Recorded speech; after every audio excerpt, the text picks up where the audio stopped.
You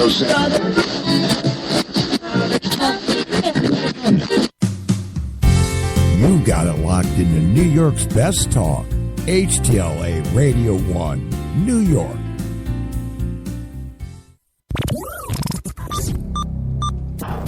This program is intended for mature audiences only. If you have any homicidal or suicidal feelings, please consult a doctor before listening to this program. From all of us at HTLA Radio 1 New York, happy holidays!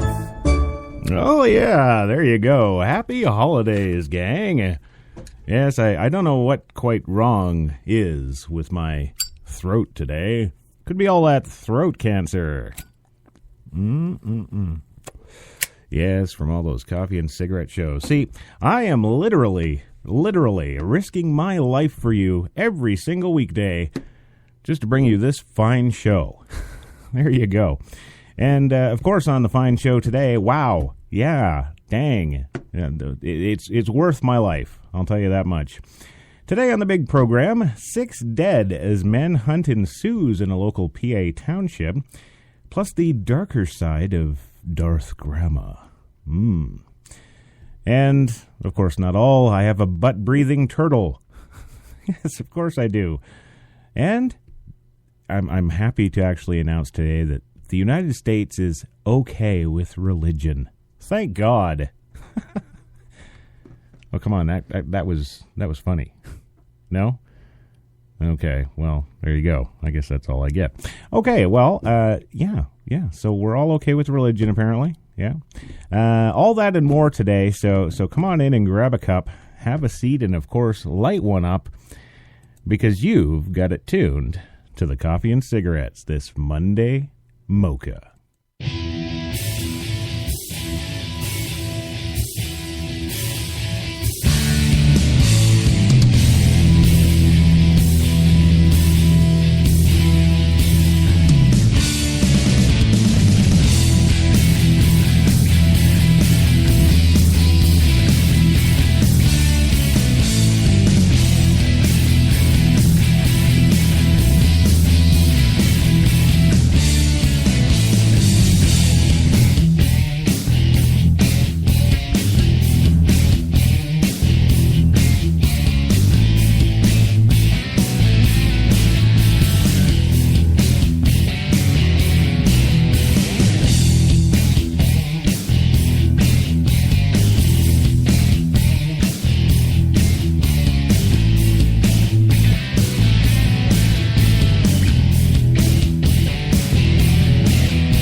Go, gang. Yes, it's another smoking Monday here at HTLA Radio 2 in the big city.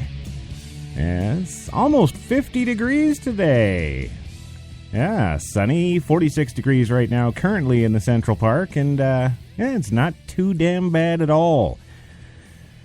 So, heidi-hody, good morning, good afternoon, whatever it may be to you, and welcome, of course, to the Monday Mocha, the Monday edition of HTLA's Coffee and Cigarettes. Yes, of course, on the HTLA Radio 1 New York network. Yes, the what is that, the HTLA Radio Network New York? I don't know. I don't know what the hell they're doing. I just work here. That's all I really know for sure. I work here, and of course I never know from day to day how long I will continue to work here. Yeah. Yeah, true story. You never know. But hey, welcome again to Coffee and Cigarettes for this Monday. The what are we now? Jesus, we're the 15th of December. Oh my god. Yeah. Wow, 10 more days. Yes. Well, anyway, of course, in the booth with me this fine week is the lovely Jenny McCartney. Yes, not to be confused with J.J. McCartney or Jenny McCarthy of Playboy. No. So don't do that. Don't even go there. That's not what it is. And also, hopefully, joining me via satellite, as almost always, is the man who actually taught me film and television production. Yes, from A to Z. And he started me out with 2 years of A for acting. Mm-hmm. Yeah, he did. He sent me to acting school for 2 frickin' years before he'd actually teach me anything to do with production. The one, the only, Mr. Louis Lawless. Louis, are you there? We were 5 steps away from winning the Academy Award, and we didn't. Which is why you're here hosting on my show. Yes, from the beautiful Mill Bay Studios in Mill Bay, British Columbia, Canada. Yes, all the way on the other side of the planet. Yeah. So how's the weather there, Louis? Oh, can we cuss? Can I cuss as I always do on the show?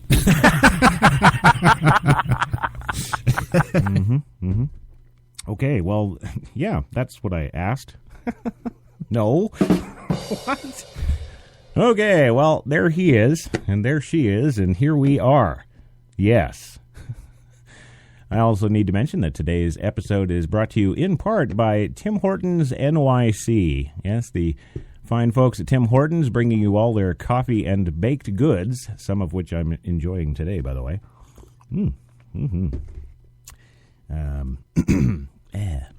Yes, now with 8 locations in the city to serve your needs or your looting. Yes. Yeah, so big show today. Got lots of stuff on the old show today. And starting off with I guess we're hitting the top in the news this hour. Yes, I'm turning into a news program, apparently. Yeah. Who knew? I don't want to muscle in on news guys' turf. Ooh. And if you don't know who News Guy is, hey, you're not alone. Most people don't know who News Guy is. Yeah. There we go. So 6 dead currently today is the death toll as of 2:38 p.m. this afternoon. And a current manhunt is underway, although they'll never catch me alive, coppers. A manhunt is underway after a Pennsylvania shooting spree. Yeah. Louis, shooting spree, yeah? I think it should be short and sweet. I think most shooting sprees are, but then, of course, there's the aftermath where you got all the cop cars and the ambulances and Bruce Willis with dirty shirts and stuff. The music is fantastic. Oh, you got to hear it. Oh, yeah, I did. I saw Die Hard. Oh, there we go. Well, coming to us from WPVI-TV, they've reported that a gunman is barricaded in a house in Souderton, PA, a suburb of Philly. Police were called after 2 people were found dead in a home. 3 others were found shot to death in 2 other locations. It's a multi-location spree, yes. 6 people in total were killed in the shootings in 3 locations in suburban Philadelphia, and the manhunt was underway for a suspect, authorities in Montgomery County said Monday. Police are looking for Bradley William Stone, 35 years old, from Pennsburg, the county district attorney's office said. WPVI-TV reported that police had found the suspect's vehicle in the station, tweeted that the gunman was barricaded. Look at that. Look at that. Ladies and gentlemen, look at that. Active police work and Twitter working together. Right there. Yeah. We don't need police radios anymore. We'll just tweet it.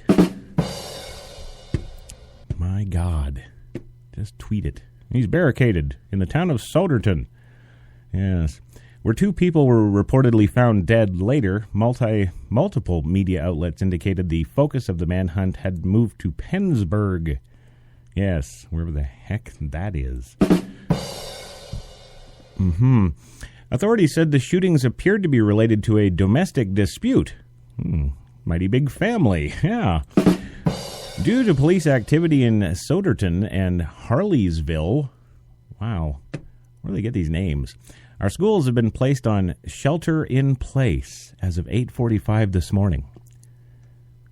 Wait a minute. 8:45 this morning, all the schools are sheltered in place, and the report comes out at 2:38 p.m. How come the schools know this before we do? Just asking. Anyway, all students are safe and secured in their classrooms. Yes. Visitors will be allowed in the schools until further notice. More information can be provided to the parents as soon as is possible. In nearby Lansdale, dispatchers said a SWAT team responded. Officers searched nearby buildings, but after 3 hours, police drew back from the scene without announcing anything about the shooting suspect, NBC Philadelphia reported. Yes. See, and that's the sum and total of the facts that we have on the hour, ladies and gentlemen. Yes, 3:10 Eastern. That's all we know. But that's clearly not all there is, because why would there be a manhunt after one guy when there's 6 people found dead in 3 different locations in Philly? That seems pretty much like a Monday to me. Yeah, I think they know something we don't. See? Yeah. Well, rest assured, yes, Philadelphia, Pennsylvania is not the only place that they're having gun fun today. No. 2 more hostages die in a fiery end in a Sydney, Australia siege today. Oh, yes. Yes, it was a tense situation. 16 hours. Australian hostage standoff. Yes, it ended in the eruption of gunfire and death when the heavily armed police stormed a cafe. Oh, my God. We better go to Security Alert 6 here, Louie. Whatever the hell that is. Yeah. Stormed the cafe in the heart of Sydney's financial centre. So, you know, it wasn't no slum, motherfucker. New South Wales State Police Commissioner Andrew Scriponi said the gunman and 2 hostages died in the fiery end to the crisis. See, in American movies here, we like to, have the bad guy, with a gun to the head of a hostage, holding them up in front of them so that the cops, won't shoot them. And, yeah, well, in Australia, we don't freaking care. That's right. We'll just bust into your coffee shop and mow you all down. We're pretty sure we'll get the bad guys if we do that. Yes. Speaking at a press conference early Tuesday, Schiavone said 4 of the 17 hostages and 1 police officer were injured. He lauded the hostages and police for their courage and as the horror unfolded. Yeah, don't praise the people you went in and shot for their courage. You didn't have to go in and shoot them. Oh. This is an isolated incident, New South Wales State Police Commissioner Andrew Scriponi said. This should never destroy or change our way of life. Well, you are an island of prisoners. No, why would that change the way of life? That seems like Australia would be like living in a penitentiary with guns, wouldn't it? Yeah. Scarponi said police moved in when they heard gunshots from the cafe. Ooh.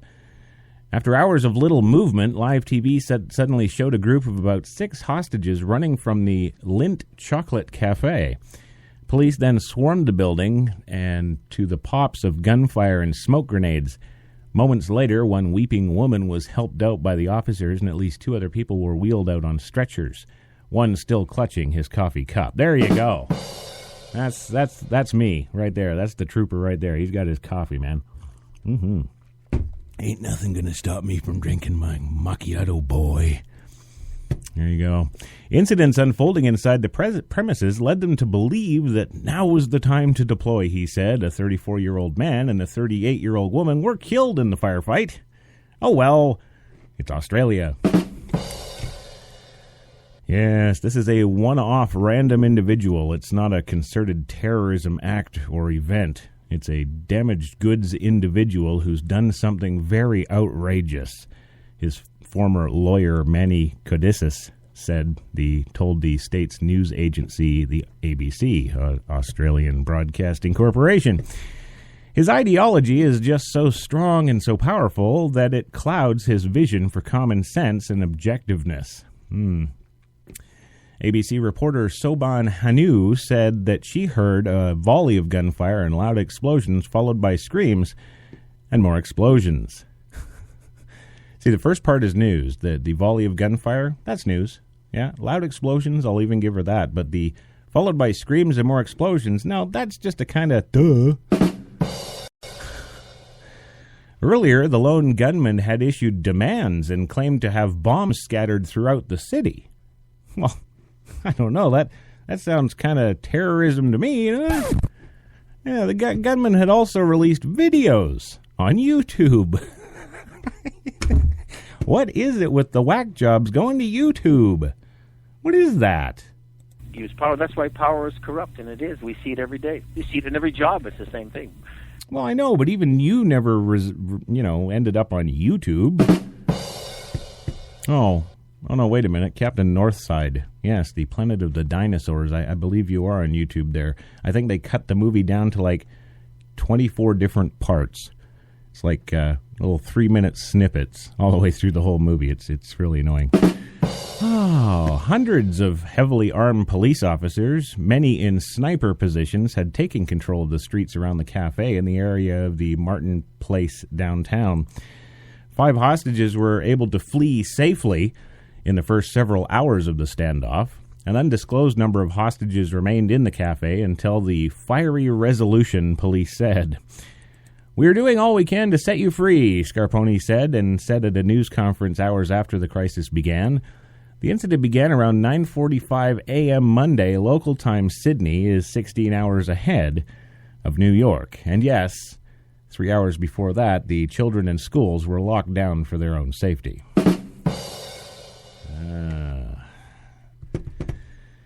Yeah, there you go. So lots of fun man with the gun man, huh? But hey, that's not all the gun news I got for you today. Oh, no, of course not. No, we've got some good stuff for the gun people. Well, actually, no. Yes. Family of Newtown victims sue rifle manufacturer. I always love these cases. It's like, okay, we made the gun, and there you go. And then you go over to Sunkist. Yeah, we made the orange juice that he waterboarded the guy with and killed him. Well, that's it, Sunkist. You're getting a lawsuit. I really don't understand America's logic. If you can explain it to me, I doubt you'll be able to do it in an email, but hey, feel free to fire us one off anyway. Producer at HTLAradio1.com. And, let me know if you think the gun manufacturers are clearly responsible for crimes that people do with their products. Yeah. I don't know how they sell that. I'm thinking you got to be a good lawyer, though. So Hartford, Connecticut, the families of 9 of the 26 people killed and a teacher wounded 2 years ago at the Sandy Hook Elementary School have today filed a lawsuit against the manufacturer, distributor, and seller of the rifle used in the shooting. Let's go after them Sons of Anarchy boys. It's their fault. Mm-hmm. Yes, the negligence and wrongful death lawsuit filed in Bridgeport Superior Court and released today asserts that the Bushmaster AR-15 rifle should not have been sold publicly because it was designed for military use and is suited for hunting and home defense. Let's get something clear here, ladies and gentlemen, right off the hip-hop, shall we? The Bushmaster AR-15 that is sold to the public morons out there, yes, you, the HTLA listener, remember those? Yeah, the gun that's sold to you is a semi-automatic, which means you can hold down that trigger until the end of time, but only one bullet's going to come out. It doesn't even have a 3-round burst like the AK-47. No, it does not. No, you've got single action, and you got that semi-auto, and that's it. Yes, that third full auto operation is military only. Unless you know the right gunsmith and can just get him to file down the bolt and change the receiver. You didn't hear that from me, though. But, so they're not, it's not a military gun. No, it is not. The ones they actually release to the public are, more for going and bagging yourself a deer. Oh, but wait. With that crappy little tiny 223, not really going to help you much with a deer unless you're a hell of a shot. And most people, it's just life, and I love doing it. I love doing these kind of stories anyway. Oh, yeah, me too, because it's further illustrates the level at which we deal with the general populace. Yes. Yeah, well, it's okay, because, hey, Louis, you remember I was telling you about that guy here this morning who, thought that we should go back to 1863. Yeah, we'll just reinstitute all the laws from 1863, and that'll fix everybody up today. And no, I won't mention your name, but here's your drum beat. There you go. Yes. In order to continuing profiting from the sale of AR-15s, defendants chose to disregard the unreasonable risks the rifle posed outside of specialized, highly regulated institutions, like the armed forces and law enforcement. The plaintiffs wrote in the complaint, in addition to Bushmaster, the defendants are Camfor, a firearm distributor, and Riverview Gun Sales. The now having problems today. It's Monday. Cut me some slack. The East Windsor store where the gunman's mother purchased the Bushmaster rifle in 2010. Messages seeking comment from the defendants are not immediately returned. The so-called AR-15 rifle was first built by Armalite for military use, but the design was later acquired by Colt, which produced the M16 automatic weapon for the U.S. military in the early 1960s. Colt began marketing the semi-automatic AR-15 rifle in the civilian version of the fully automatic M16. Many other companies have since begun manufacturing and selling AR-15 type rifles and accessories, including the Bushmaster X-15. The rifles are extremely popular in shooting competitions due to the light weight of the gun and the ammunition, and of course the weapon's accuracy. Bill Sherlock, whose wife Mary was killed in the shooting, said he believes in the Second Amendment, but also that the gun industry needs to be held to standard business practices. Give me more money. When it comes to assuming the risk for producing, making, and selling a product. Yes. And to Bill, I say to you, your wife is probably thankful she's dead because she doesn't have to live with someone as stupid as you anymore. There you go.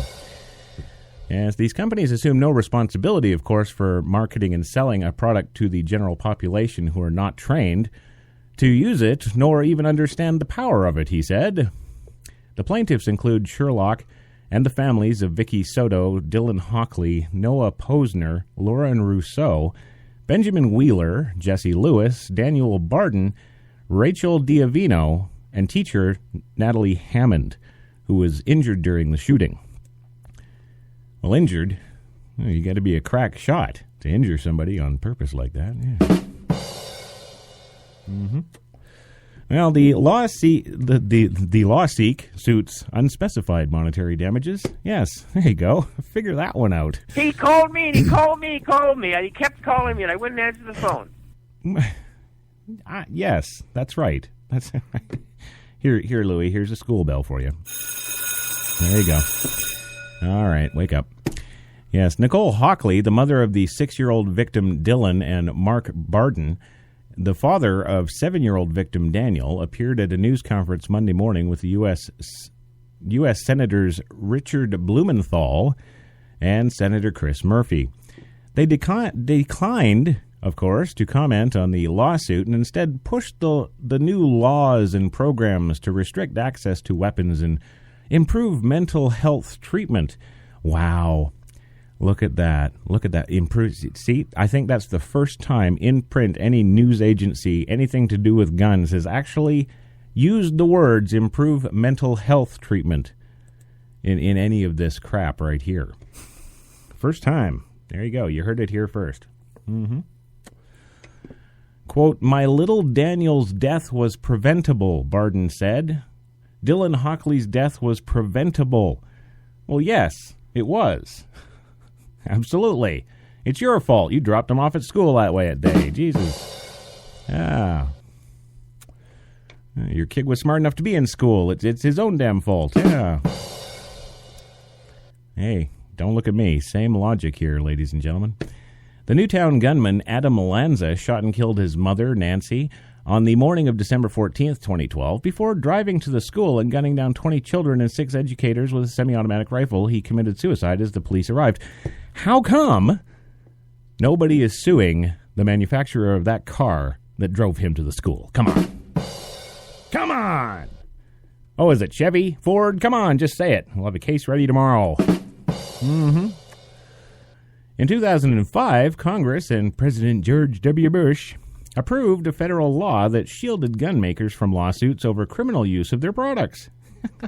Wow, there's something Bush did that I actually like. In a lawsuit over the .223 caliber Bushmaster rifle used in the Washington, D.C. area sniper shootings that killed 10 people in 2002, Bushmaster and a gun dealer agreed to pay $2.5 million to 2 survivors and 6 families in 2004 settlement. It was the first time a gun manufacturer had agreed to pay damages, and the line has been endless since.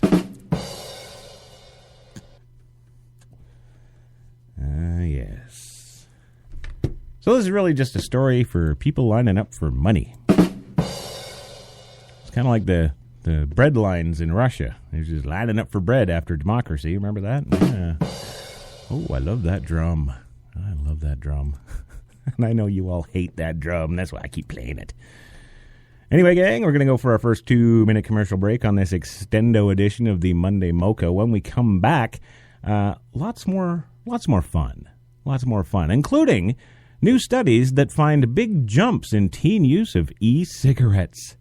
Oh, my God, no. You're listening to Coffee and Cigarettes with Christopher John Taylor on HTLA Radio 1, New York. Good morning. Welcome to Tim Hortons Cafe and Bake Shop, where fresh always tastes better. What can I make you this morning? How about our new flatbread breakfast paninis? Made fresh, just for you, with your favorite breakfast ingredients on maple or multigrain flatbread, then grilled to hot, melted perfection. Just $2.99. Who couldn't warm up to that? Tim Hortons Cafe and Bake Shop, where quality really does meet value.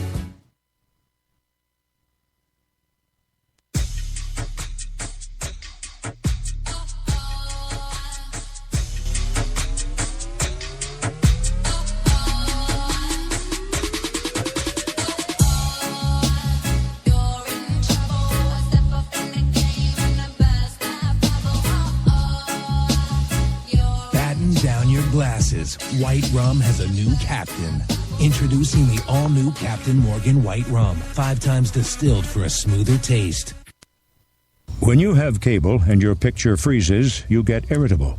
When you get irritable, your work suffers. When your work suffers, the wrong man is convicted. When the wrong man is convicted, he has time to think. When he has time to think, he thinks about you a lot. And when he thinks about you a lot, your house explodes. Don't have your house explode. Get rid of cable and upgrade to DirecTV. Call 1-800-DirecTV. I always said shoes are like women. They inspire beautiful music. But what about these? Stilettos sound like this.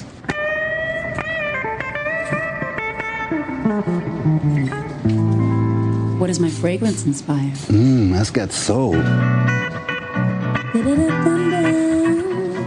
My ties are beautiful.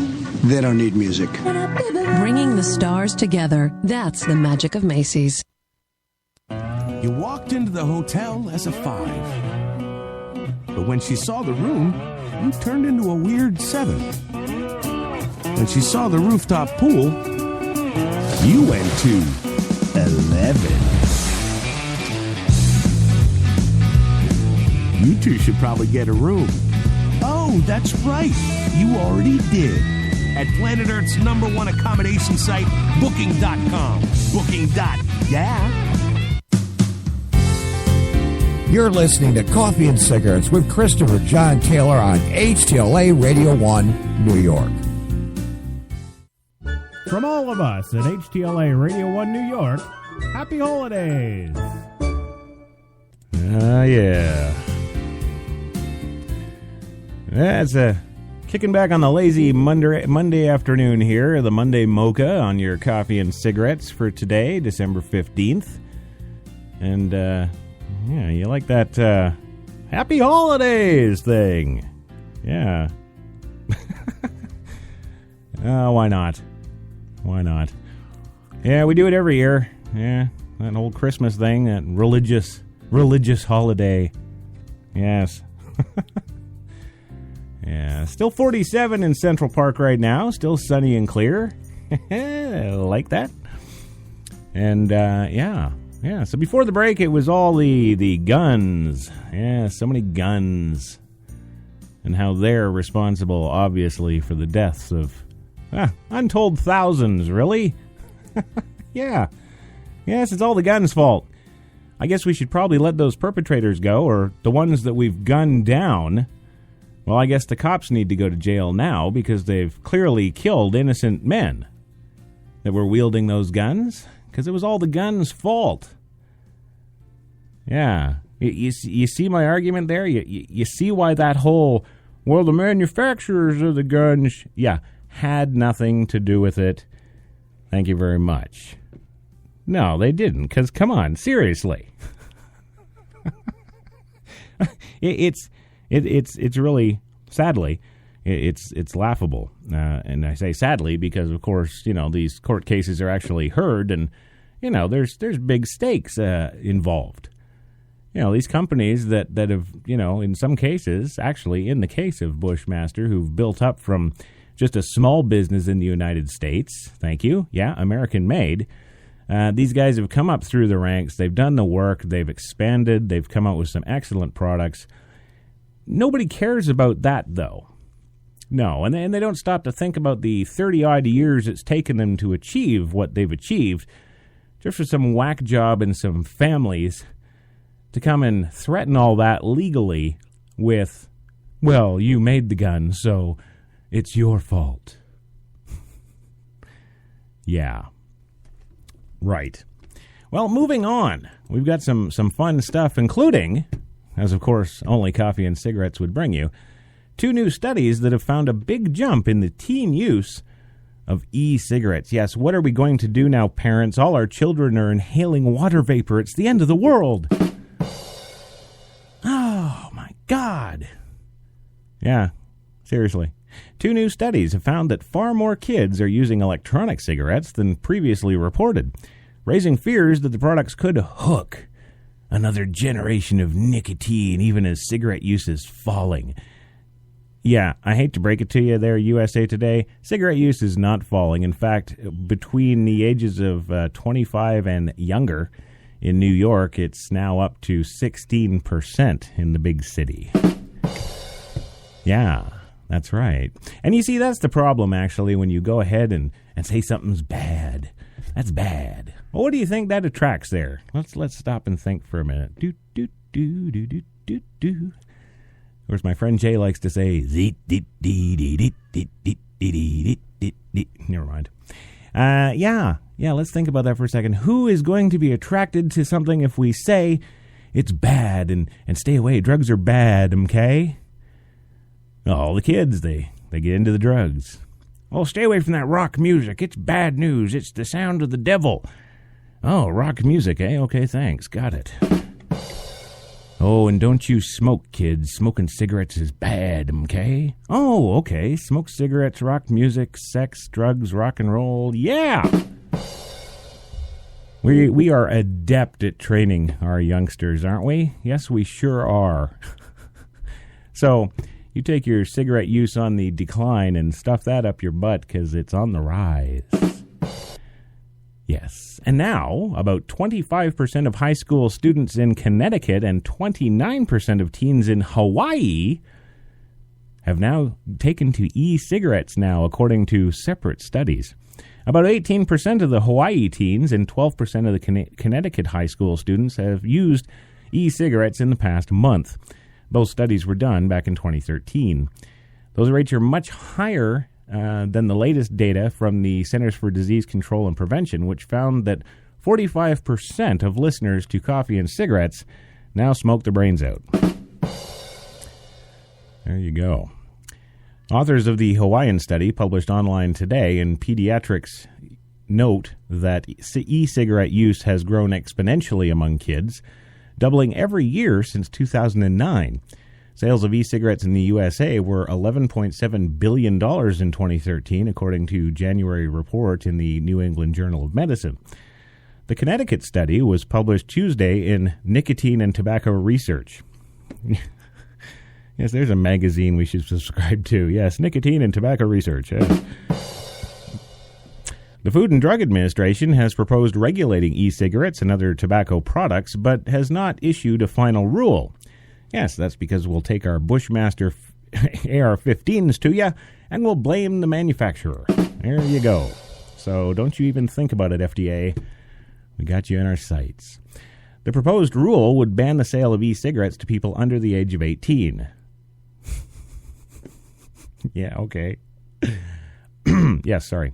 Manufacturers of e-cigarettes would have to register any new products with the FDA. Oh, see, that's the real story right there, boy. Oh, you're not lining our pockets enough there, e-cigarette companies. You're not part of the big tobacco that we've already had in our pocket for decades and decades. You're new and technologically newfangled and all that. We're going to have to get our piece out of your little wallet.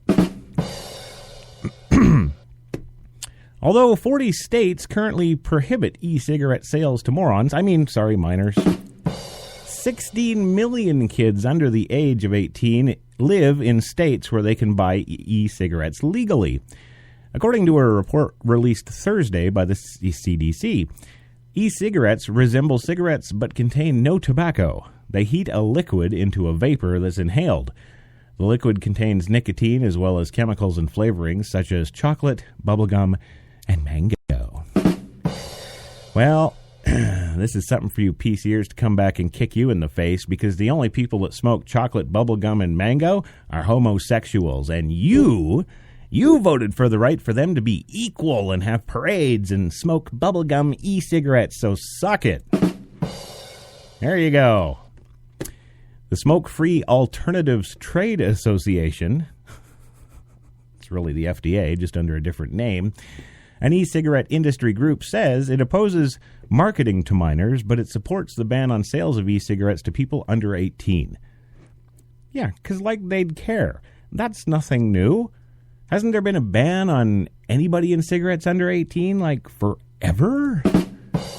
You being Catholic, you realize that you can have birth control. You realize that? Yes. I think it should be short and sweet. What, your e-cigarette? That was a mistake on my part.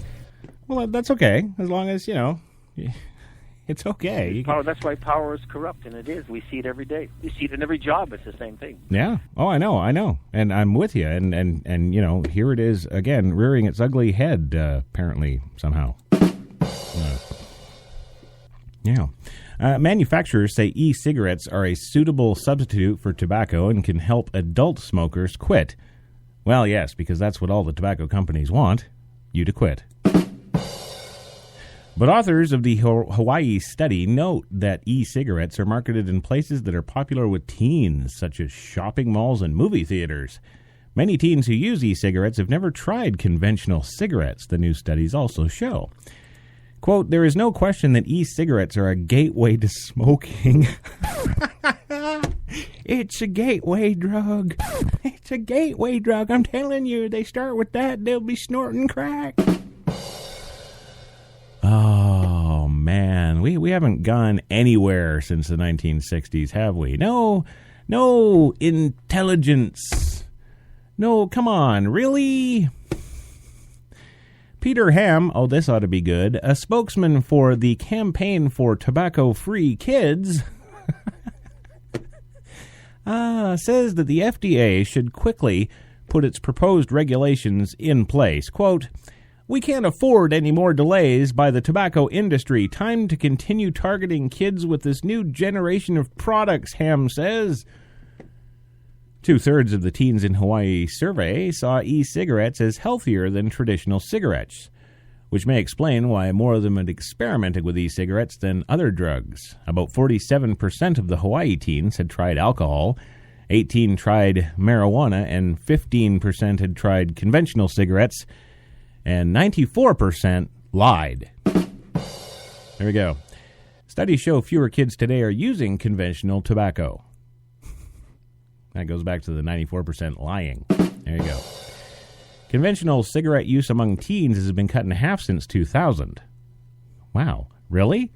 Because if what you say is true, there was close to 80 million children smoking in 2000.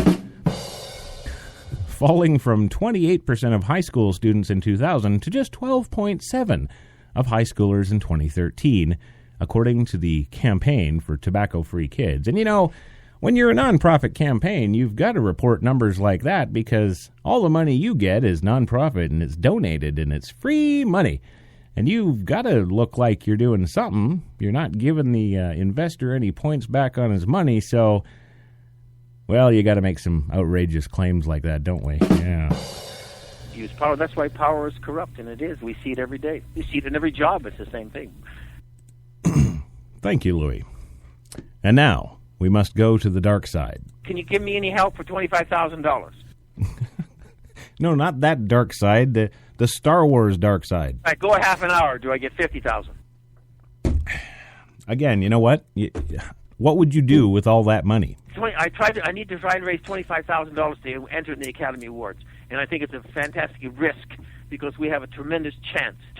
There's about 200 members that vote on it, and they all get. You have to give them a DVD now. You give them a DVD. Yes, you've never told us the title of this movie. What is this new movie you're talking about that's up for an Academy Award? My film Unrepented did very well in Europe. Mm-hmm. No, I don't, because I asked him. I said, "Well, fly out here and I'll film you." Who? What? You know how to spell my last name on the check, right? It's Louis Lawless. Yes, I've got that. And yes. Okay, right. Moving on. Records show darker side to grandma accused of murder.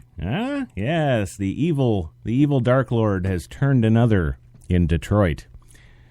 Sylvia Majewska, an accomplished painter. She moved in local art circles, worked as an appraiser, and traveled abroad to study with renowned architects and their wives. A watercolorist by trade and Wayne State professor. One weekend in November, she slit the throat of her disabled son and beat her infant granddaughter to death, according to Oakland County Sheriff's Office investigators and prosecutor.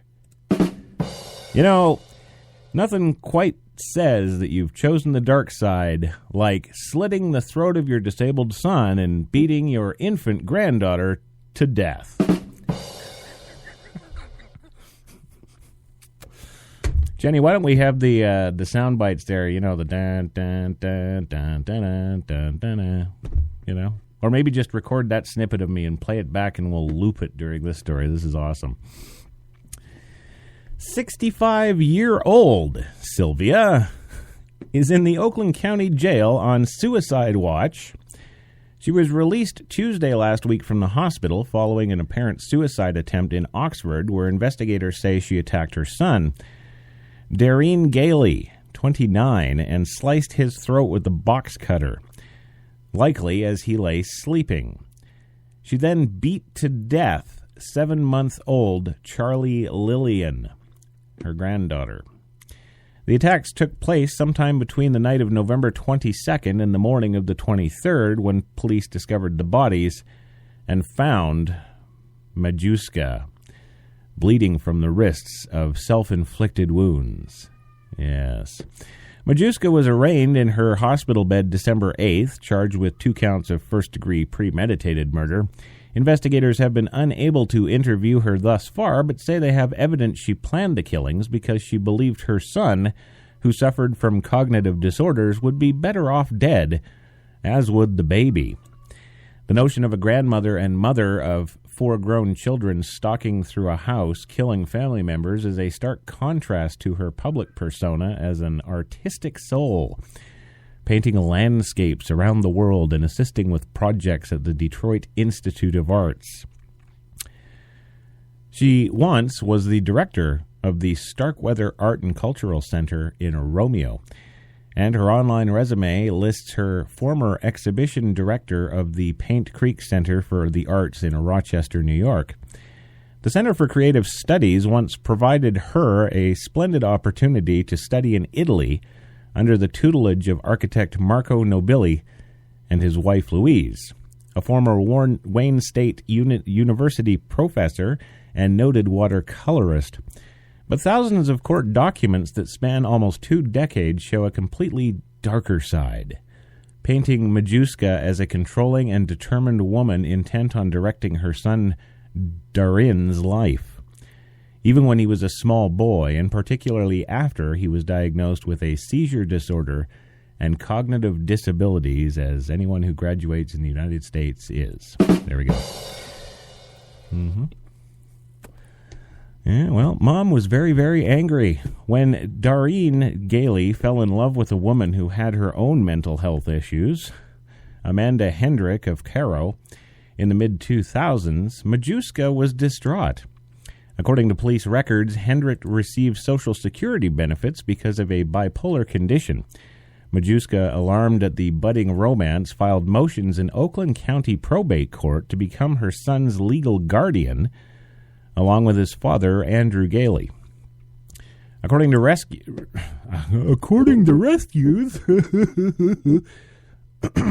sorry, it's Monday. According to records, Majewska insisted her son draft a will in 2009 that specifically left Hendrick out, as well as any children they might have, and instead left his home, valued at $66,000, to Majewska. Well, I think if I was his lawyer, I would submit to the court, how does he have a home worth $66,000 and be mentally incapable of handling things himself? There we go. Case dismissed. And she insisted further that in 2012 that Hendrick sign a prenuptial agreement relinquishing any claim she might have on Gailey's assets should they marry. Yes, because you don't want to let go of that $66,000 house. That's huge. That's some serious assets there. You could, well, what could you do? You could sell that and like buy a boat, like a 19-footer or something, something like that. No, I don't, because I asked him. I said, "Well, fly out here and I'll film you." Sex is only the tip of the iceberg. All right, so you film them having sex, and then what? Well, when they married at a formal wedding in Cass City in August 2013, Majewska was livid and refused to attend. Soon she was filing motions in a black cape to have the marriage annulled, and when that failed, she then was seeking a divorce. This is when the helmet came along. She also sought a personal protection order against Hendrick, saying that Hendrick had physically assaulted her son. The order was granted but lifted a few months later. Both Hendrick and Gailey denied any abuse ever took place. The divorce, which Majewska filed on Gailey's behalf as his guardian, was just 17 days old when the killings took place. According to one attorney involved in the case, Majewska lived in fear that Gailey would remarry Hendrick and have more children. Darane loved Amanda and he wanted to be with her, said attorney Thomas Brennan Fraser, who was appointed by the Oakland County Probate Court in April 2013 to oversee Gailey's financial affairs as a conservator. He wanted to be married to her. There was nothing to keep him from disappearing and marrying her again, and Sylvia was never going to let that happen. This is where she developed the lightsaber. Majewska grew so belligerent as the marriage progressed and Hendrick became pregnant with Charlie that Fraser grew concerned about his own safety and that of his staff. He refused to meet with Majewska on court matters except at the Oakland courthouse, and only then after she had passed through several force detectors. Yes. I always felt very comfortable around Darane, he said, but I didn't know that Sylvia was capable of. She was very, very angry. It was an anger that appears to date back decades, according to court records. Majewska holds a Bachelor of Fine Arts degree and a master's degree in art from Wayne State. Married Andrew Gailey in 1980 and was a second marriage for both. She had 2 children from her previous marriage, and they owned the Lakeville Nursery, a plant and landscaping company in North Oakland County. Darane was born in 1985, followed by his sister Carolyn 2 years later. In 1996, Gailey inherited nearly $1 million from his parents and put $500,000 in a joint account with Marjuska, according to court records. Within weeks, that money was gone as the construction of the Death Star began. There we go. It began a long, sometimes ugly court battle that dragged on for nearly 10 years. Yes, a long, long time ago.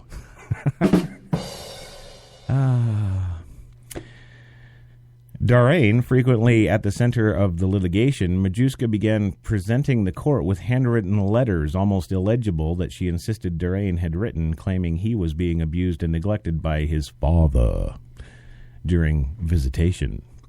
Marjuska disliked her ex-boyfriend, allowed Darain to ride off-road vehicles on the property, and her husband owned one up north.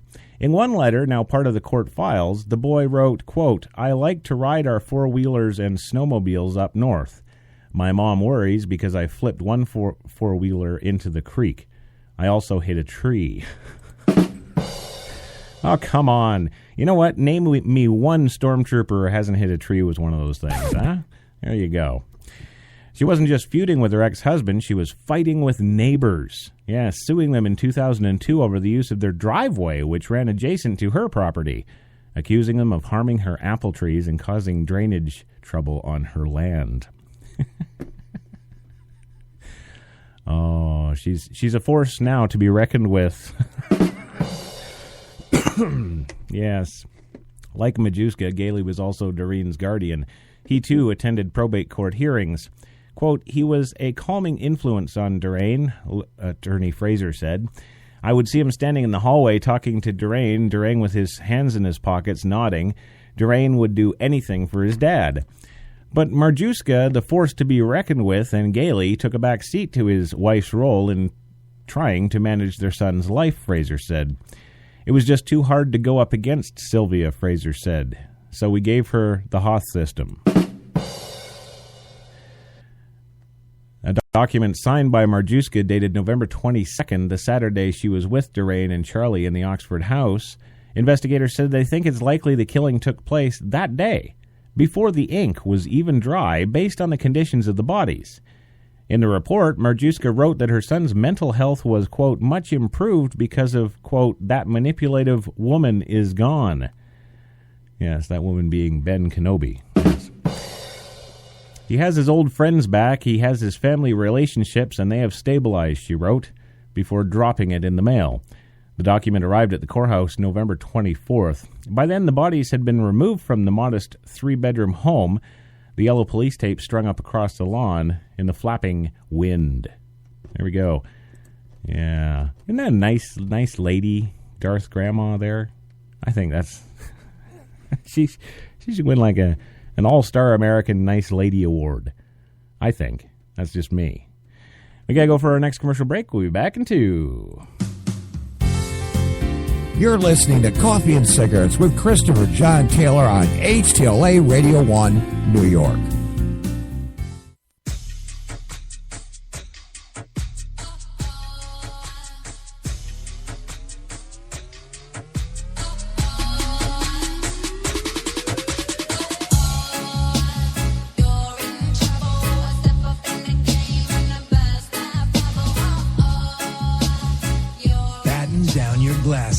White Rum has a new captain. Introducing the all-new Captain Morgan White Rum, 5 times distilled for a smoother taste. When you have cable and can't record all your shows, you feel unhappy. When you feel unhappy, you go to happy hour.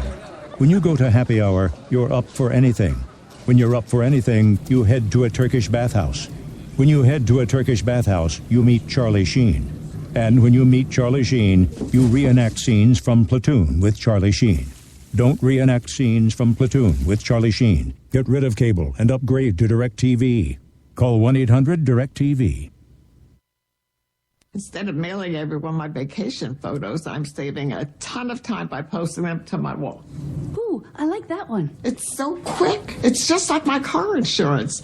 I saved 15% in just 15 minutes. I saved more than that in half the time. I'd unfriend you. That's not how it works. That's not how any of this works. 15 minutes for a quote isn't how it works anymore. With Esurance, 7.5 minutes could save you on car insurance. Welcome to the modern world. Esurance, backed by Allstate. Click or call. So do you guys think being fast is better than being slow? Yes! It's better to be fast, to not be bitten by a werewolf, and then you'll be turned into one, and you'll have to stay in, and then you'll have to get shade because you'll be too hot, and then you're like... which means I wish I was back to a human. What? It's not complicated. Faster is better. And AT&T is the nation's fastest 4G LTE network for your iPhone 5. You're listening to Coffee and Cigarettes with Christopher John Taylor on HTLA Radio 1, New York. From all of us at HTLA Radio 1, New York, happy holidays! Yeah, whatever, buddy. I sound like I'm on helium. Happy holidays! Holy crap! Yeah, it's the excitement of the season, ladies and gentlemen. You just don't get any more excited than, well, when you got to spend hundreds, if not thousands of dollars decorating your whole place. And then when you finally get that done, then, it's the countdown. And when that stress goes away, then you sit there under the tree and the whole family's there and opening up crap they don't like and thanking you and hugging you for it, and you doing the same. Yes. Yuletide fun. That's what it is. Still 48 degrees in the city right now. Central Park is clear and sunny on this December 15th, 2014. 16 more days now till January, huh? Yeah, the big HTLA Radio 2 launch coming up there. And again, if you hadn't had a chance to check it out yet, be sure to go check out the big old website there, HTLAradio1.com. That's the number 1, not the ONE. Then you'd be like a fool and all that stuff. No, don't be a fool. Press 1. Yes. And Christmas will indeed smack you in the face just as hard as it smacks me every time I go there every day, because, well, that's where we work here, and everybody's got the site open here, and the music. Oh, the music. Did you hear that, Louis? The damn music. There you go.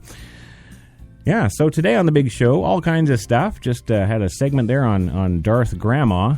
Yes, the evil pupil, the evil one herself, taking advantage of course, the retarded family. Because, well, it's a retarded family. Yeah, taking them for, an astonishing $66,000. Yes. Oh, the music. The music is fantastic. Uh-huh. Oh, you got to hear it. Louis, I hate to break it to you. You see these headphones? Louis is actually on video in the HTLA 2 studio here. He can see me, and I can see him. And of course, he sees me with my New York Yankees hat on here with my big studio headphones on top of those. And I hear things in here, Louis. I'm not just talking. I can hear all kinds of music. So don't you worry, don't you fret. I've got your back when it comes to music. There you go. Oh, let's see what else got kicking around the old thingy here for you today. Oh, what do we got? Oh, how about turtles that breathe through their ass? Huh?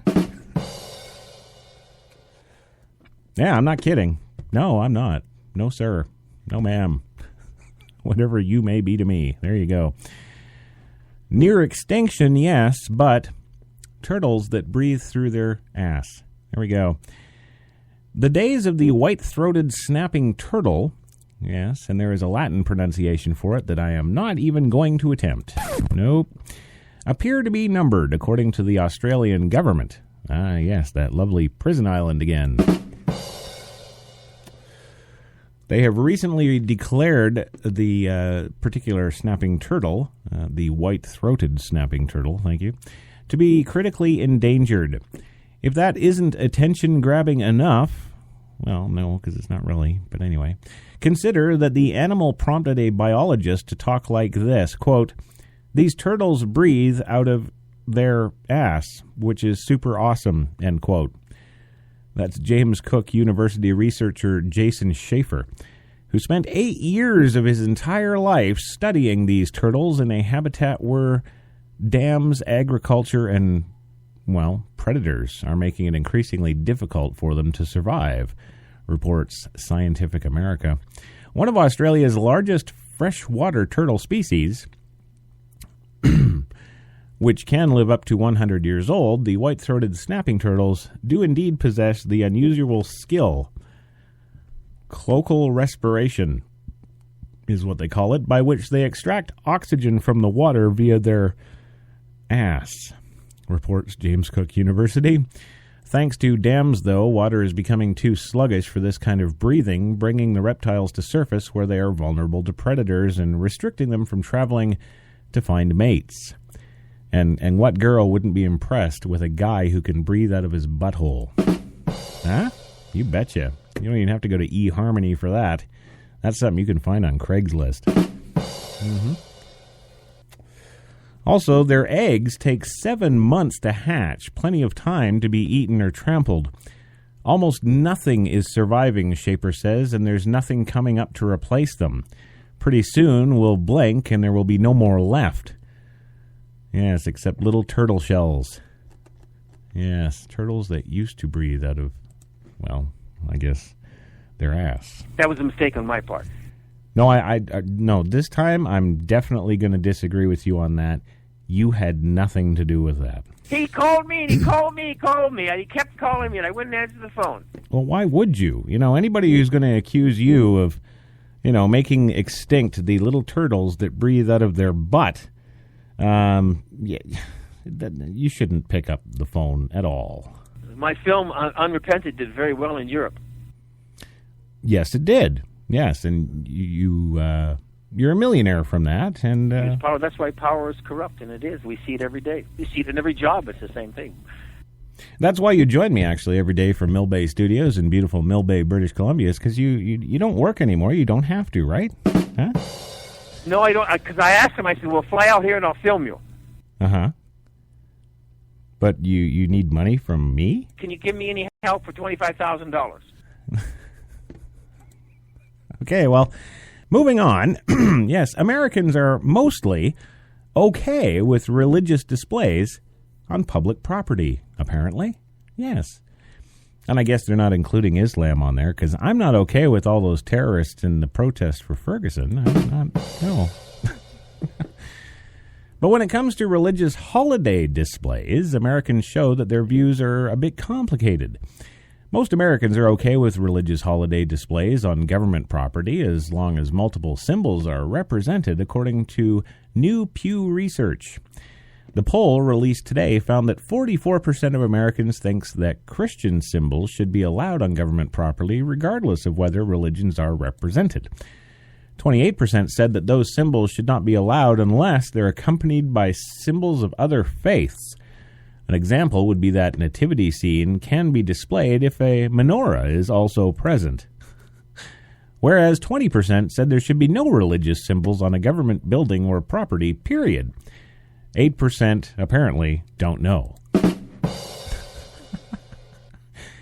Matt Sharp, an attorney for the Alliance Defending Freedom, says while lawsuits pop up often in regard to religious displays, the courts typically side with the government entity or school district if there's a secular or educational purpose for including the religious elements in the display of or a school production. Really? Because how come kids in American schools can't wear the American flag 4 days out of the year? Huh. Funny that. Let's take that one to court. Depending on how you view separation of church and state, the findings could prove encouraging for both sides. From one view, 72% of U.S. adults favor Christian symbols on government property in at least some cases, while nearly half of Americans, 48% to be exact, think Christian displays should be accompanied alongside ones from other religions or not allowed at all. Barry Lynn, the executive director for Americans United for Separation of Church and State, says there should be an all-or-nothing rule when it comes to religious displays on government property. The separation of church and state means the government doesn't pick the most popular religious group and honor them in a specific way, Lynn said. The poll found that those likely to not want religious symbols on taxpayer property had no religious affiliations and seldom never attended religious services. Well, let's see, that's 31% and 38%, so let's do the math. That's 69. 69% of Americans, don't go to church, so what does it matter? There you go. There you go. But let's get those Walmart ads up on the lawn of the U.S. Capitol and the White House. Let's do that. Yeah. Well, it's funny because people who often, see me smoking, they're like, oh, you're going to get a stroke. You're going to get a stroke. Mm-hmm. You're going to stroke out. You're going to get a stroke. Well, I got some news for you, ladies and gentlemen, people out there. Yes, I do. How about a 4-year-old boy who had a stroke? Huh? I got a 4-year-old boy. That's right. 4. Count them. We were 5 steps away from winning the Academy Award. And you didn't. And we didn't. No. There you go. So just shut up. I'm doing a story. Yes, a 4-year-old boy went on a couple of roller coaster rides during a family vacation over this past summer and left the amusement park with a torn carotid artery.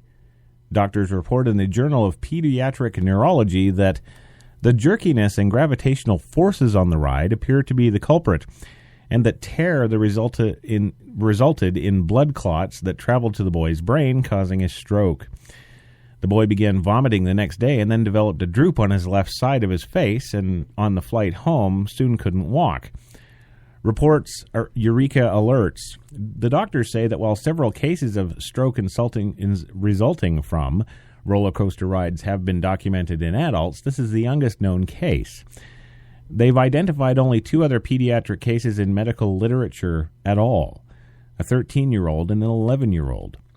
Researchers note that children under 10 possess weak neck muscles and relatively large heads, a hypermobility that makes them more vulnerable to such tears, albeit rarely.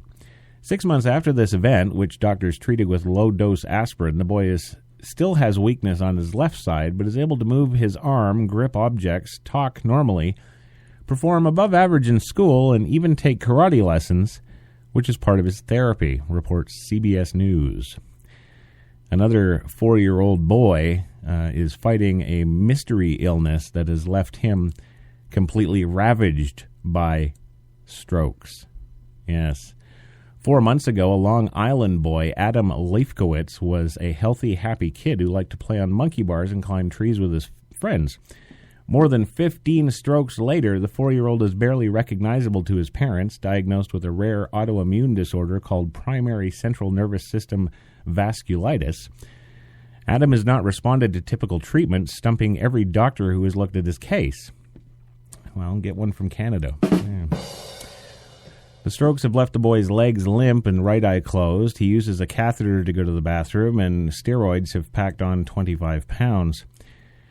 Quote, he's fighting and really trying, but it's weighing on him, Adam's father, Evan, says. He's stuck in a room and wants to go out on my shoulder like he always does. It's getting tough on him. While Adam battles,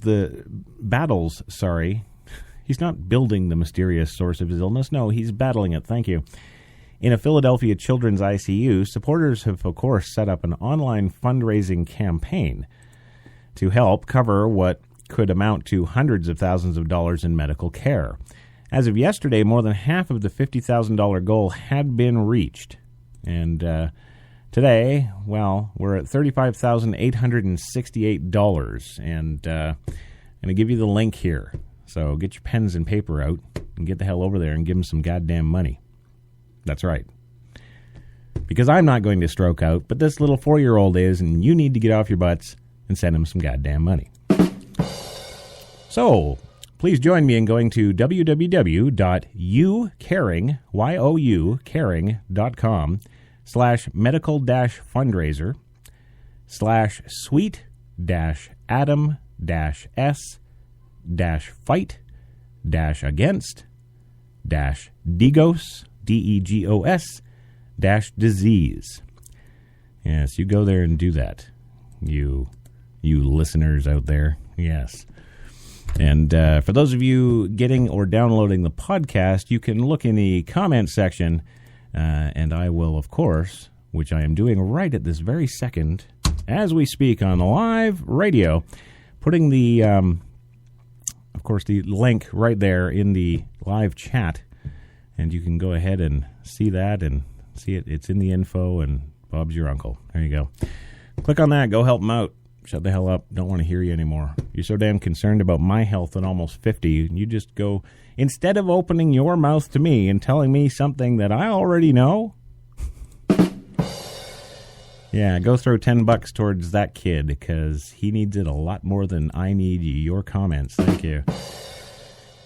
But again, if you like to send me those comments, don't have a stroke, you can send them, of course, to producer@HTLAradio1.com. And tell me not to have a stroke. There we go. The music is fantastic. I know. Oh, you got to hear it. I do. Right now. See, I'm listening. See, look, I'm bopping. See? There you go. Huh?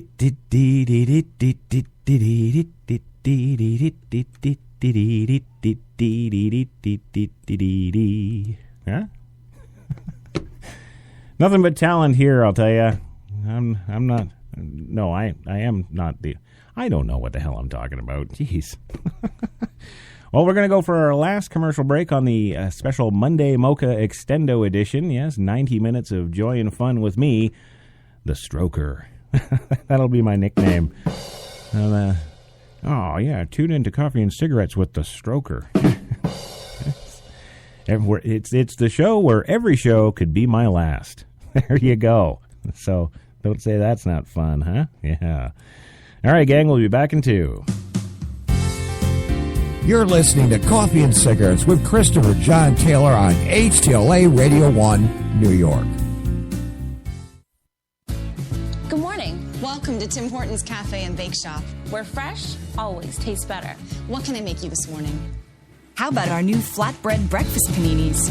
Made fresh, just for you, with your favorite breakfast ingredients on maple or multigrain flatbread, then grilled to hot, melted perfection. Just $2.99. Who couldn't warm up to that? Tim Hortons Cafe and Bake Shop, where quality really does meet value.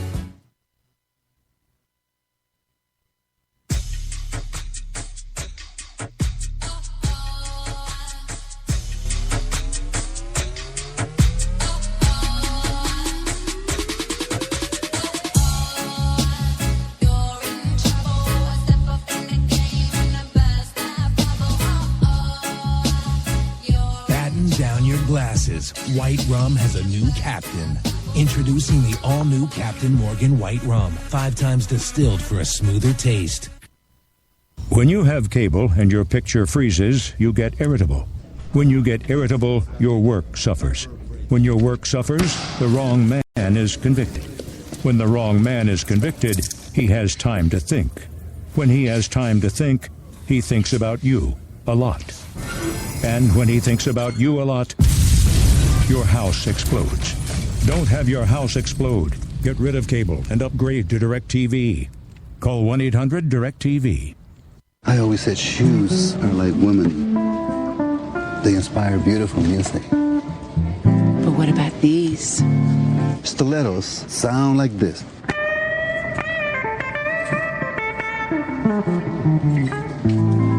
What does my fragrance inspire? That's got soul. My ties are beautiful. They don't need music. Bringing the stars together. That's the magic of Macy's. You walked into the hotel as a 5. But when she saw the room, you turned into a weird 7.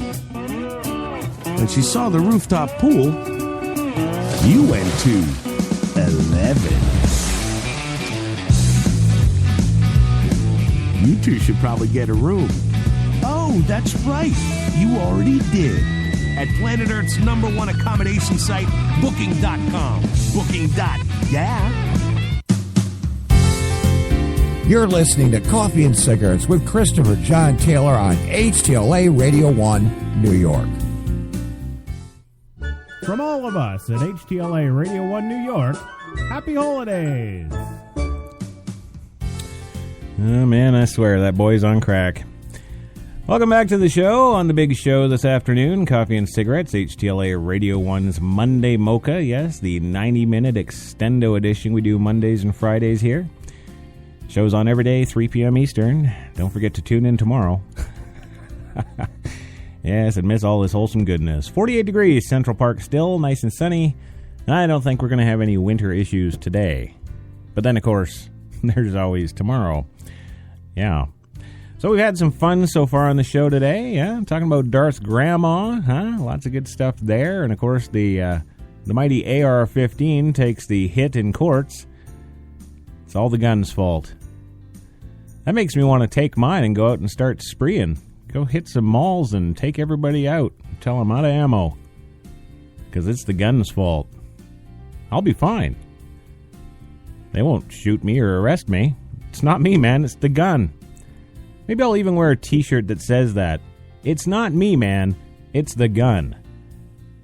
Then I'll be untouchable. Because I'll have a disclaimer on me. And after all, if you've got a disclaimer, you're pretty much untouchable in this country now, aren't you? You bet. Absolutely. Oh, well, welcome back to the final segment here, the big show today, ladies and gentlemen. We've had a lot of fun so far, or at least I have. If you're asleep, well, then, hey, this is a great place to come and sleep. I know Louis likes to come and sleep here. Right, Louis? Yeah? You know how to spell my last name on the check, right? It's Louis Lawless. Mm-hmm. Yeah, got that. Wait a minute, I got lost. HTLA. Right. Oh, HTLA. Hell is that? It's okay. You'll get that. It's just life, and I love doing it. I love doing these kind of stories anyway. Uh-huh. All right. Well, some new news. We spoke earlier about, of course, the Sydney gunman, yes, taking over the coffee shop and seizing hostages, and the Sydney police just going in and killing everybody, yeah, because that's the way they do things there. They throw it, mate. Well, they have said this morning, of course, that it's not terrorist-related, but now, in this news just handed over from the HTLA Radio 3 news desk, the Sydney hostage taker had many run-ins with police, and he's Iranian. Yes, and they even sent a nice picture of him in his little burqa or durka or whatever the heck it is those terrorists wear over there during beheadings on YouTube. Yeah, he's wearing one of those. That's our gunman this morning from the coffee shop that wasn't a terrorist action. No. Yes, the Iranian-born gunman who seized hostages in a downtown Sydney cafe had a long list of run-ins with authorities that includes dozens of alleged sexual assaults on women stemming from his services as a spiritual healer even as long ago as 70 years. Yeah. He's just like another Bill Cosby. Look at that. Among those most serious allegations brought against Heron Monis, who was killed, of course, today when the police stormed the cafe, was accessory to the murder of his ex-wife. Monis, 50 years old, had been free on bail, and a former lawyer described him as a troubled individual acting entirely on his own. This is a one-off random individual, Manny Konditsis told Australian Broadcasting Corporation. It's not a concerted terrorism act or event.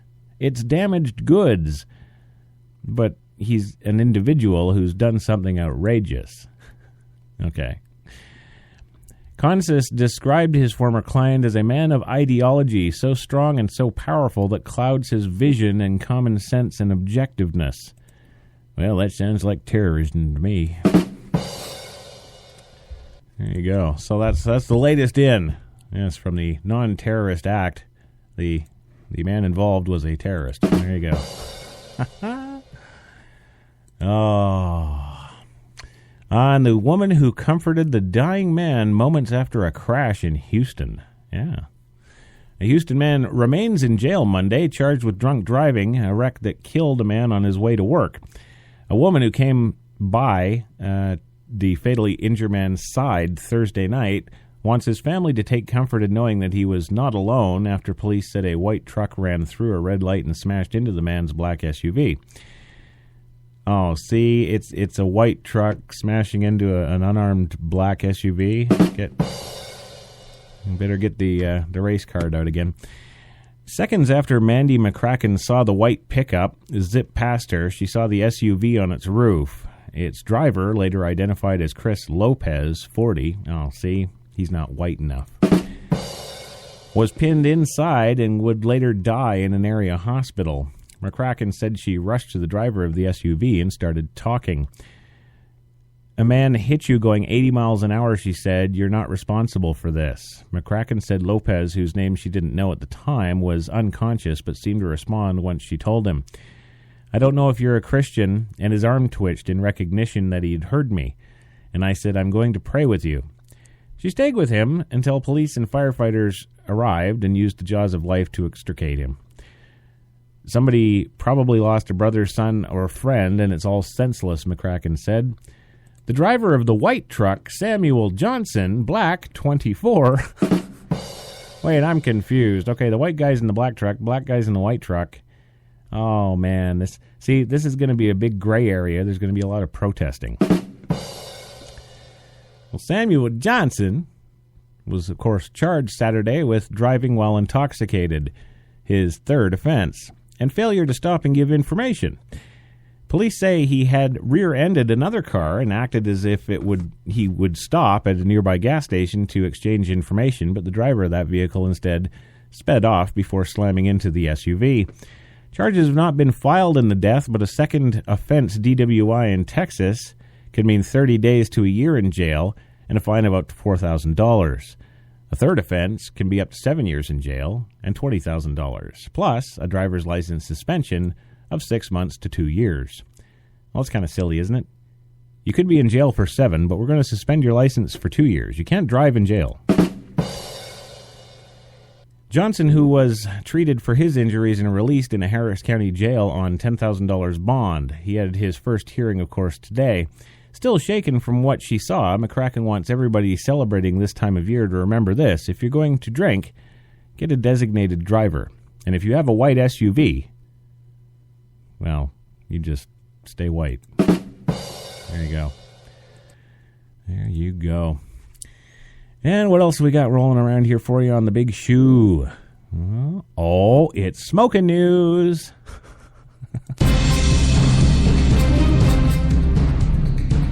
Oh, yeah. Yes, it's the big smoking news. Phoenix, Arizona. An Arizona county is set to vote this week on whether to continue to hire smokers as community employees. Huh? There you go. Yeah, so you won't stop smoking. You won't subscribe to our PC bandwagon. You won't get on with us. You're just going to stand there and smoke like you're all cool and stuff. Yes, I am. Hang on.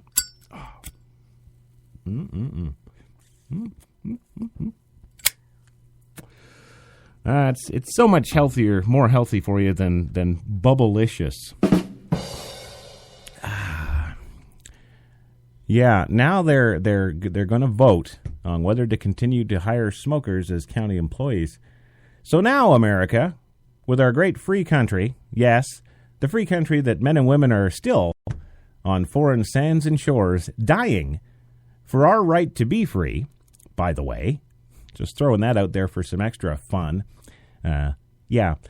Now there's actual different counties in actual cities all across the USA meeting to discuss whether or not to hire cigarette smokers. Yes. Doesn't that take away my right? Well, not mine, because I'm Canadian. What the hell do I know?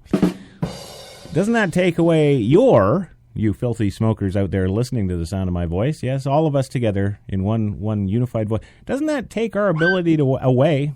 I'm sorry. That's right. I'm so mad I'm kicking the dog. Yes, that's Bart, the HTLA Radio 1 pooch. I kick it every time I get a story like this. There you go. During a meeting last Tuesday at the Pima County Board of Supervisors, they will vote on the proposal to have the county government turn away job applicants who smoke. The proposal would impose a 30% health insurance surcharge on county employees who smoke starting in July, said Jeff Nordenson, the county's communications director. The primary thing they are trying to do is twofold, said Nordenson. One is have concern for the employees, and two, help lower the cost of providing benefits to our employees for the taxpayers.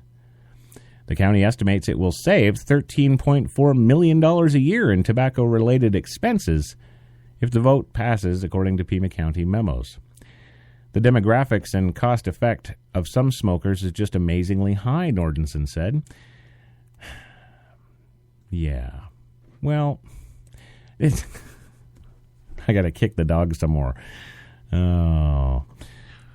Pima County's initial proposal, released back in July, required all county employees to prove that they are tobacco and nicotine free with a drug test. Oh, really? Let's piss all over, privacy now, right?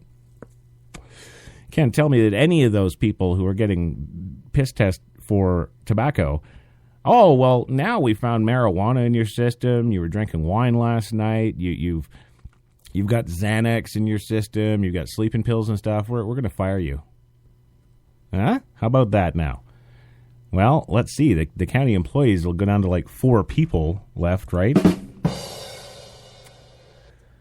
If the Toronto mayor is doing lines of coke in office, then I'm sure these guys are.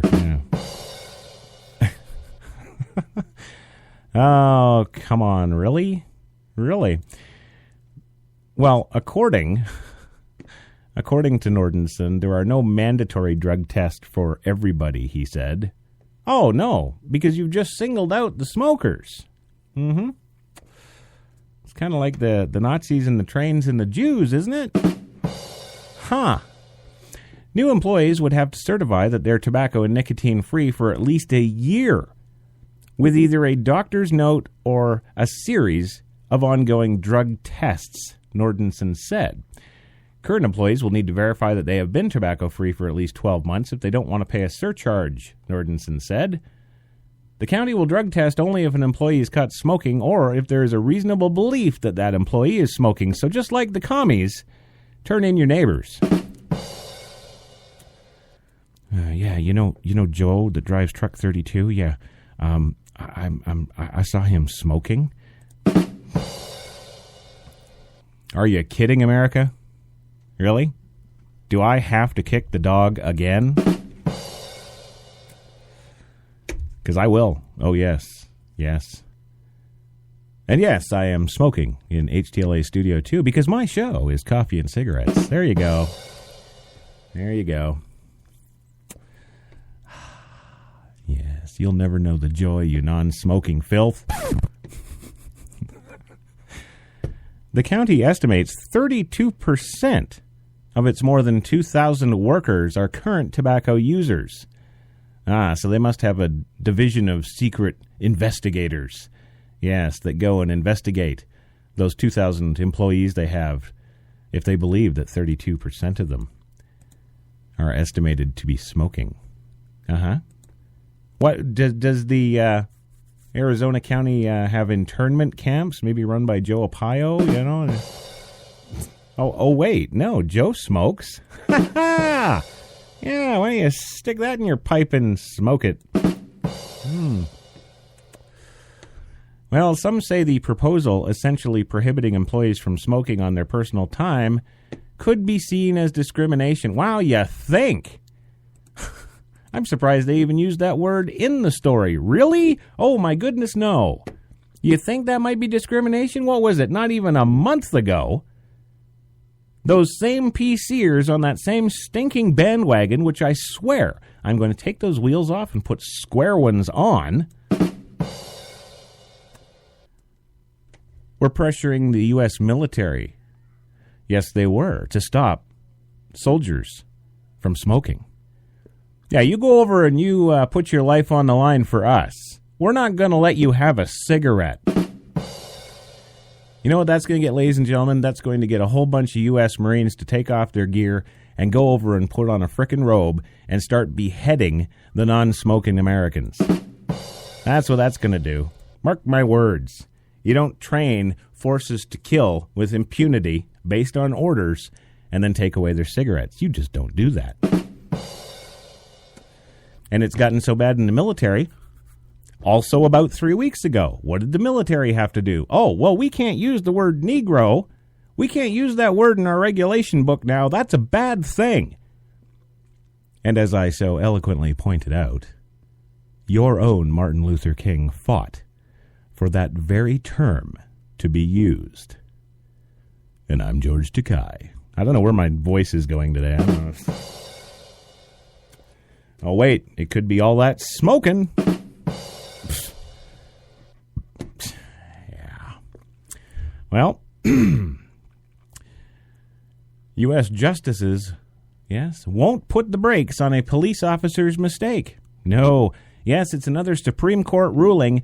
Let's get ready to protest. We need more runners. Nike Air Jordans now on eBay for $6.95 a pair. Yep. The Supreme Court ruled Monday that a police officer's mistake of law doesn't necessarily mean the black suspect goes free.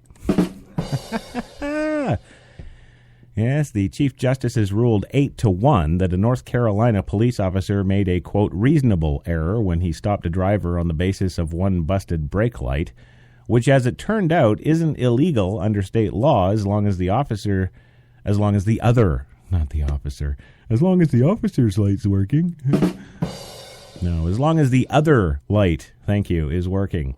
The traffic stop turned up a sandwich bag containing cocaine and resulted in drug trafficking convictions.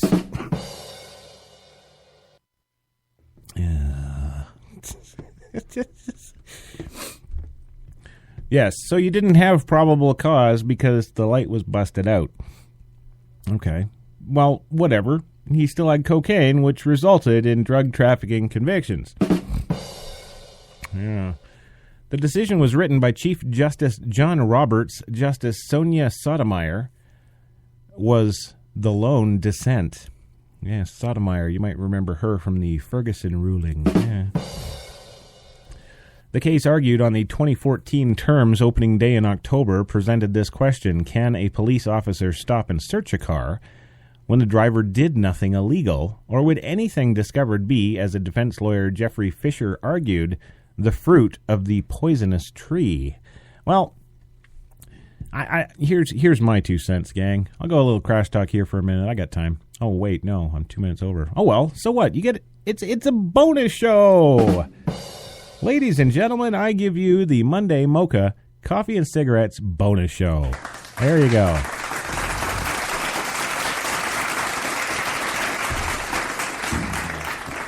That's right. That's right. Louis, screw it. We're going to stay on 24 hours. He called me, and he called me, and he kept calling me, and I wouldn't answer the phone.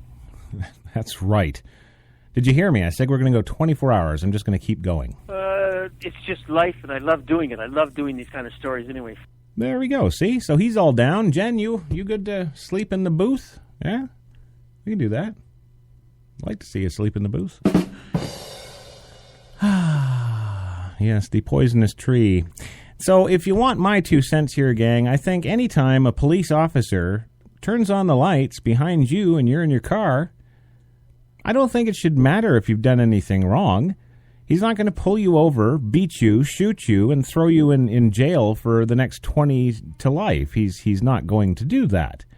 He's pulling you over for something that maybe you should be made aware of as a safe motorist in our fine country. You know, to be totally honest, in Canada, police pulled me over before because I had a light out. And, you know, it wasn't illegal there either, but he was just pulling me over to let me know. You know, it wasn't smashed out with a billy club. He didn't do that. No, the lens was fine. It was the bulb that was burnt out. And he was just pulling me over as a courtesy to let me know that light was out and that I should get it changed. Thank you, I said, officer, and carried on. Of course, I didn't have cocaine with the intent to distribute. So I guess that's why I have that opinion. But if you do have cocaine and a reason to distribute, yeah, I can see you trying to use this technicality to get out of it, but sorry, not going to happen. And the Supreme Court agrees. Thank God. The Fourth Amendment protects only against unreasonable searches and seizures, and the court reasoned that the officer's mistake had been reasonable. In any case, it said the mistake was not enough to throw out the drug charge, right, for which Nicholas Brady Helen received 2 10 to 12-month prison sentences for. To be reasonable is not to be perfect, and the Fourth Amendment allows for some mistakes on the part of government officials, Roberts wrote.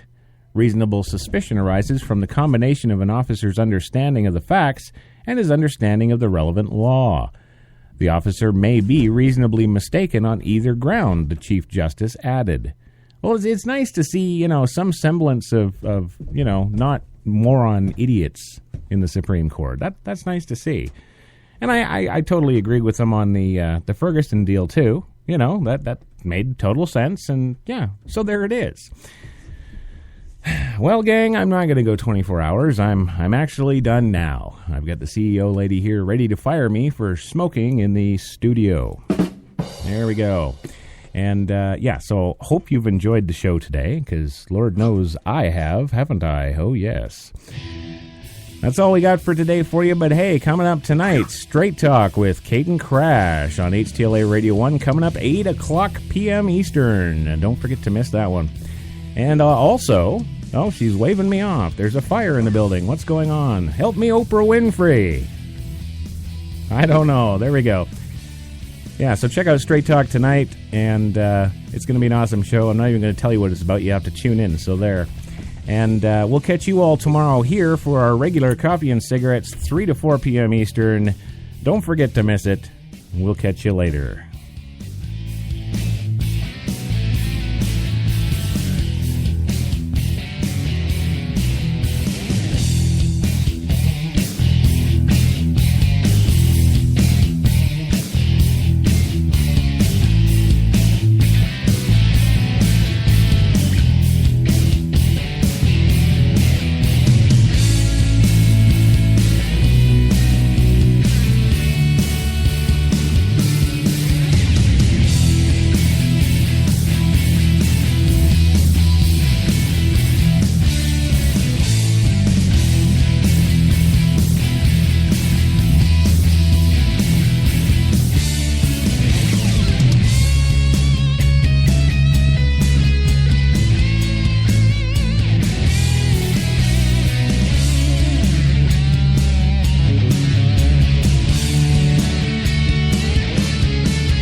You're listening to Coffee and Cigarettes with Christopher John Taylor on HTLA Radio 1, New York.